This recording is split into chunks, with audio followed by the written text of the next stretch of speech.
माणसाची म्हणजे काही लोकांची मानसिकता एवढी विचित्र असते ना, आता बरं ते माझ्यासारखे सामान्य माणसाला तर काय त्या रामाच्या सीतेला सुद्धा अग्निपरीक्षा द्यावं लागली होती की सिद्ध करावं लागलं होतं. पण मला त्या लोकांचं काही देणं घेणं नाही. कोण काय म्हणते. पण मला एक प्रामाणिकपणे सगळ्यांना मी माझी मध्यंतरी लव्ह स्टोरीचं पण त्याच्यावर पण काही लोक बऱ्याच गोष्टी बोलायला लागली. पण मी काय जे काय घडलं आहे ती गोष्ट मी या अगोदर व्हिडिओमध्ये सांगितली होती. पण पुन्हा एकदा तुम्हाला सांगतो की आम्ही 2-3 हॉटेल चालू केल्यामुळं ह्या हॉटेलकडे दुर्लक्ष झालं.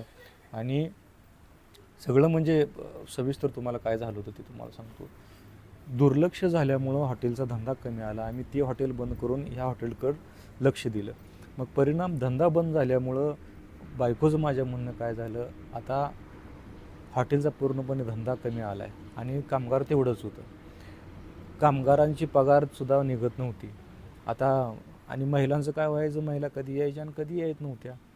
मग काय व्हायला लागलं, ते बंद चालूमुळं सगळं धंद्याची लिंकच तुटली होती. आणि मग हे सगळं हॉटेल बंद ठेवलं का वेटर म्हणायचे आम्हाला बसून पगार द्या, आणि तसा धंदा पण होत नव्हता. मग आम्ही आता अनुज काय म्हणले, आपण आता हे वेटर वगैरे सगळं बंद करून वेटरचं काम मी करत होतो. आणि आता वस्ताद एक एक वेटर फक्त शेवटी 1-2 वेटर ठेवलं होतं आणि त्यांच्यासोबत मी पण सगळं काम करायचो. आणि वस्तादला पण सांगितलं, आता वस्तादला 800 रुपये पगार फक्त भाजी बनवायची एवढ्यासाठी, आणि तसं गिराईक पण नव्हतं. मग ते वस्ताद पण बंद केलं आणि भाजी तर ऑलरेडी अनुला जमत होती, अनु भाजी बनवायची. आणि एक बाई तेवढी यायची, मग बाई नसली का मग तसा गोंधळ व्हायचा, मग हॉटेल बंद ठेवायला लागायचं. मग नेहमी एकदा काय झालं, मंगळवारचा दिवस होता आणि असंच झालं, बाईनं अचानक सुट्टी घेतली. अनु म्हणली मी स्वतः तिथं काम करते. मग ठीक आहे म्हणलं मी. आणि तिला त्या दिवशी भाकरी गर्दी पडली आणि तिचं हात दुखायला लागला तिचा अक्षरशः भाकरी करून करून. मग हे सगळं झालं. मग बुधवारी परत काय धंदा नव्हताच. आणि बायका पण काय करायच्या, मंगळवार वगैरे असं डायरेक्ट सुट्टी घ्यायच्या. आणि सोमवारी आता हे सगळं तुम्हाला अशी घटना घडायच्या. मग सोमवारी काय झालं होतं, इथलं देवस्थान असल्यामुळं आम्ही सोमवारी हॉटेल बंद ठेवलं. आणि मग आमच्या बहिणीला कपडे वगैरे घेण्यासाठी मंगळवारला गेलो होतो. आणि मग एक ती सोमवारची सुट्टी आणि मंगळवार आला.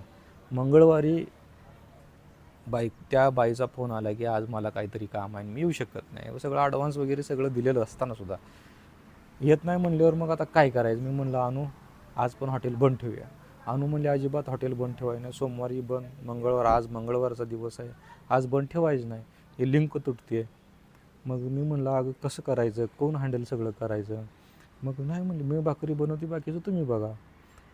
मी म्हणलं नको, जास्त वगैरे त्रास होते. गेल्या मंगळवारी आपण बघितलं आहे म्हणलं, तुझा हात दुखत होता, विनाकारण कशाला ताप करून घ्यायचा आहे. आपण एक दिवस बंद ठेवल्यावर काय फरक पडणार आहे म्हणलं. नाही म्हणले तुम्ही चालूच ठेवायचं. मी 2-4 वेळा सांगायचा प्रयत्न केला. स्वभाव अतिशय हट्टी असल्यामुळं, आणि मी माझं मुद्दा ही की आता म्हणजे ह्या असल्या गोष्टीमुळं तिला नाराज करायला नगं. मस्त वाटत होतं की हिला त्रास होतं आहे, हिला त्रास होऊ द्यायचा नाही, सगळ्या गोष्टी होत्या, पण ऐकत नव्हती. मग मी काय म्हणलं, ठीक आहे तू म्हणते तर आपण चालू करू. मी तिला अजिबात फोर्स केलं नाही किंवा तिला कर म्हणलं नाही. तिला मी उलट म्हणत होतो की तुला त्रास व्हायला नको, आपण बंद ठेवूया, काही एका दिवसानं काय फरक पडत नाही म्हणलं. पण म्हणली नाही. मग आता माझा नाईलाज झाल्यामुळं मी वेटरला काय केलं, बेगमपूरला जा बाजारपेठेत आणि काय मटेरियल लागतं आहे तिथनं घेऊन ये. तिथं गेलं की तुला काय लागतं आहे काय नाही फोन कर म्हणलं विचारायला. आणि नेहमी तुम्हाला गेल्या व्हिडिओमध्ये सांगितलं की फोडणी टाकायचं सगळं काम होतं अनुचं.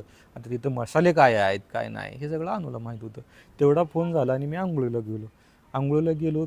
तिथं त्या पोराचा गेल्यावर फोन आला. अनुनं पहिल्यांदा फोन उचलला नाही. मी मग अनुला आवाज दिला की अनु फोन कोणाचा आहे बघ, उचलून ते चेतनचा असेल फोन तर त्याला उचलून सांग काय नाही जायची. अनु म्हणली ती तुम्हीच सांगा. मी म्हणलं मला काहीच माहीत नाही. पण त्याचा फोन कट झाला. पुन्हा एकदा त्याचा फोन आला. मी आंघोळ करत असताना अनुनं तिथं आतमध्ये फोन आणून दिला. आता आंघोळ चालू असल्यामुळं मी पण फोन उचलला नाही. फोन रिंग वाजली आणि फोन कट झाला.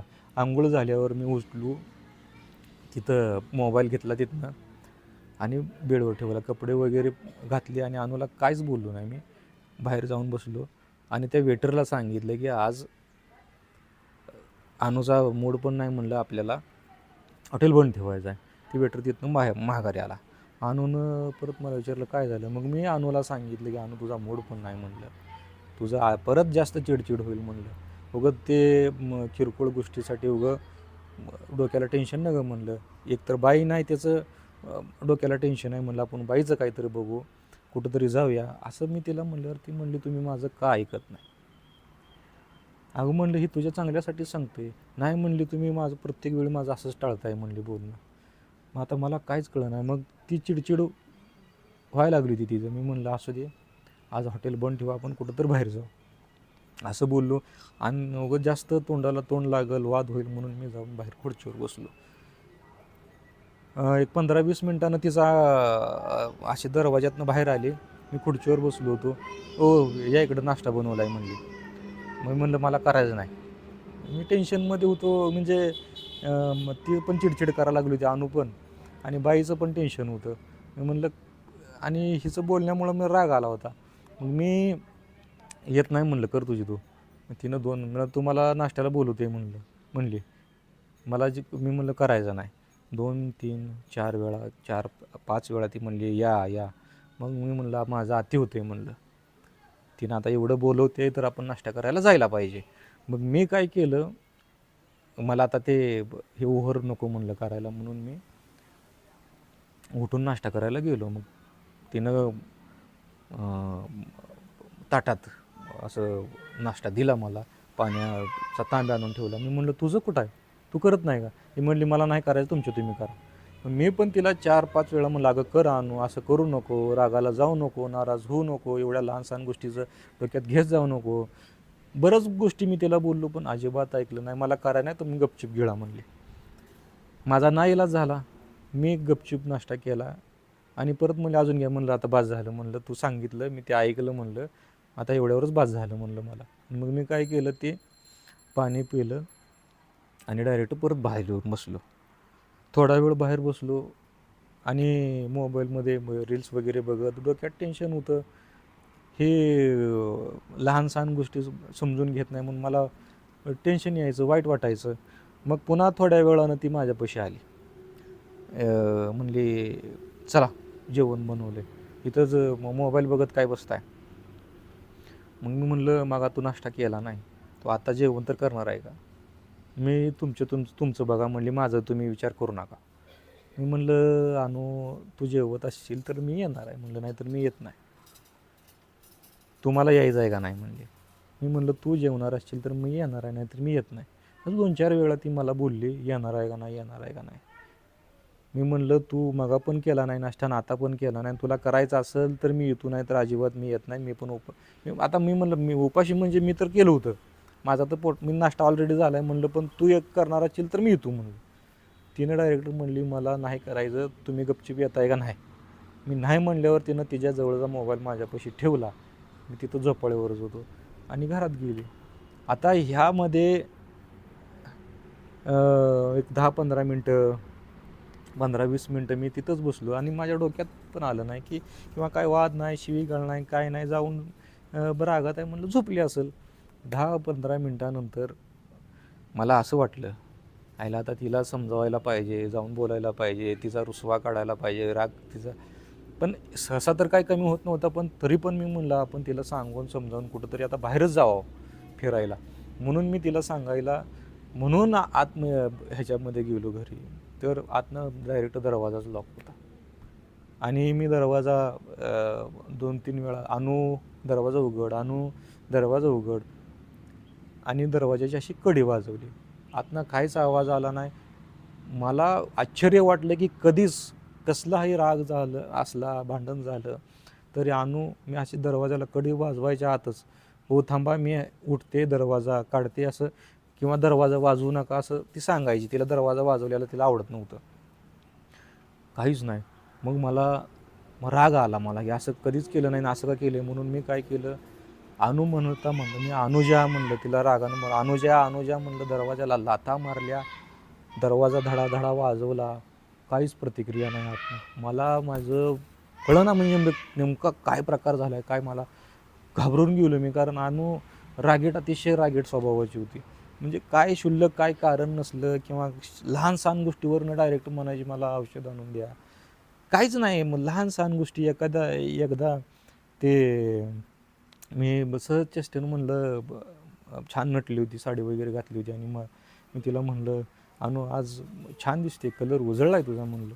"कलर उजळला आहे म्हणजे मला तुम्ही म्हणजे काळी म्हणताय का? तुम्हाला असं म्हणायचं आहे का मी काळे आहे का?" ह्याच्यावरनं डायरेक्ट भांडण काढलं. मी कसंबसं तिला म्हणलं, "सॉरी अनु, माझ्याकडनं चुकलं, मला तसं म्हणायचं नव्हतं. मी असं पण तुला बोलायचं नाही का?" असं म्हणजे एवढ्या लहान सहान गोष्टी, आता सगळं सांगत बसत नाही मी तुम्हाला, पण अशाच मला धक्काच बसला तुम्हाला सांगतो. मला कळेना मी काय करून काय नाही. मग मी दुसऱ्या ड्रॉवरमध्ये दुसऱ्या दरवाजाची चावी होती आणि असं भिंत होती. त्या मग मी त्या दरवाजाची चावी गडबडीत ते कुलूप काढलं, दरवाजा उघडला आणि आत जाऊन मला अशा अपेक्षित होतं की झोपली असेल रागात. मला पण तिचा राग आला की दरवाजा का उघडत नाही म्हणून. झोपली असेल, जाऊन उठवावं, बोलावं असं वाटलं मला तिला. रागात एखादी शिवी पण दिली असती मी, जर ती दरवाजा एवढा वेळ बंद ठेवला आहे म्हणून. पण दरवाजा उघडला आणि मी जे प्रकार मला आता काय आहे जे दिसलं ते अजूनही मला ना ते असं थर आता काय ते सांगता येणार नाही मला. ही सगळं असं सिच्युएशन होती. आता ह्यातनं